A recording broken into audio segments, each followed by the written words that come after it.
Welcome back to part 3 of a series where two worlds from far apart collide and become closer than ever. What are they? Narco drug trafficking and international football? Yes, you heard us right. This is part 3 of Narco Football in Colombia. If you saw parts 1 and 2 of this series, you'll know that in the 70s and 80s in Colombia, the likes of the Medellin and drug cartels grew to gargantuan sizes and took control over the whole nation of Colombia in more ways than one.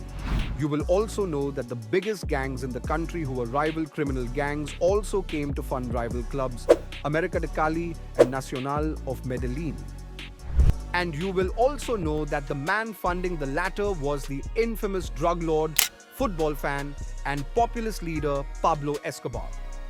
He saw his baby, Nacional, reach the pinnacle of South American football when they won the Copa Libertadores in 1989. But how were the national team doing around that time?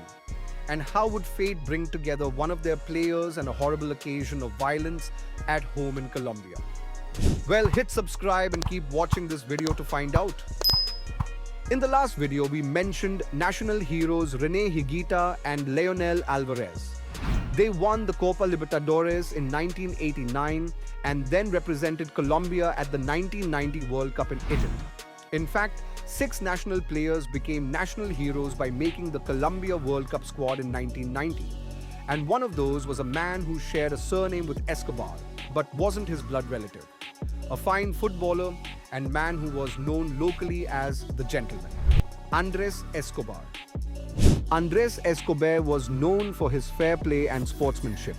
As a central defender for Atlético Nacional, he played a pivotal role in their 1989 Copa Libertadores victory, showcasing exceptional defensive skills and leadership. He excelled during the 1990 FIFA World Cup, helping the team reach the round of 16. Revered for his elegance on the field and his commitment to clean play, Escobar left a lasting legacy as one of Colombia's finest defenders.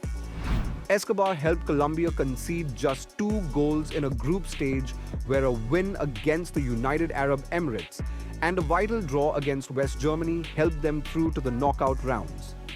There, an extra-time defeat to Cameroon in Naples would end their tournament. But this was seen as a success for Los Cafeteros, as it was another step in their rise up the international football ladder and the first ever time they made it past the World Cup group stage. Perhaps they could go one further in 4 years. That was the idea anyway. And it's true that in 1994, Colombia had qualified for the USA World Cup with a stronger squad than ever. And yet disaster would strike on and off the pitch, and the world once again would become all too aware of the problems occurring in the country at the time.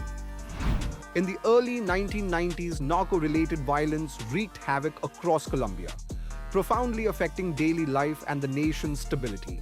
The cartels engaged in brutal battles against the government and rival gangs, resulting in widespread fear and insecurity. Kidnappings, bombings, and assassinations were rampant, with high-profile targets including politicians, judges, and journalists. This pervasive violence disrupted the economy, strained public services, and eroded trust in institutions. All the while, football had been completely wrapped up in the red-hot fever of the time. Sometimes for the better, but tragically often for the worse. At a tricky time, football was something positive that Colombians could look forward to. On the pitch, at least, the South American side boasted a fantastic team that would surely go even further than in the 1990 World Cup.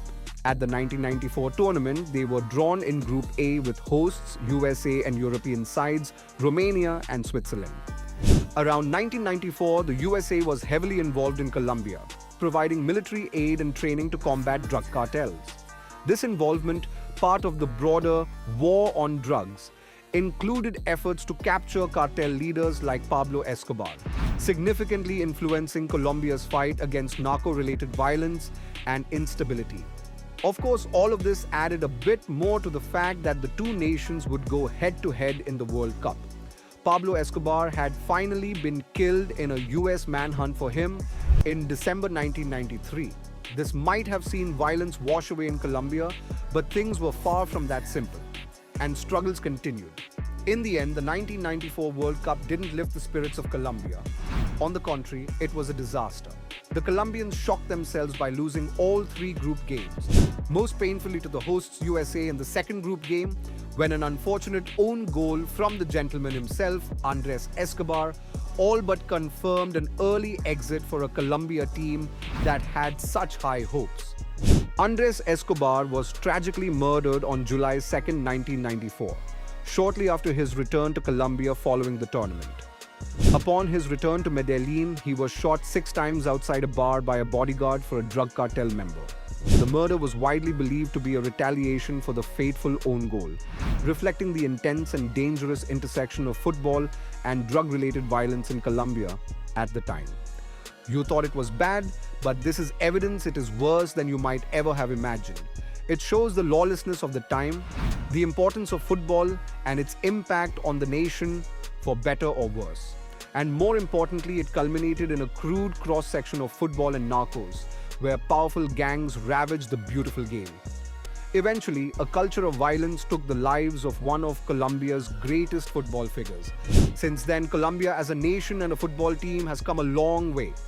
Dark history is remembered for what it was, though, and perhaps that makes the new generation of Colombians more united than ever before. Nobody wants to go back to those days of violence, and it certainly has no place in the world of football either. Colombians now are shining, on and off the pitch. Tourism has gone through the roof in this beautiful country, and they have since reached a World Cup quarter-final and won the Copa America.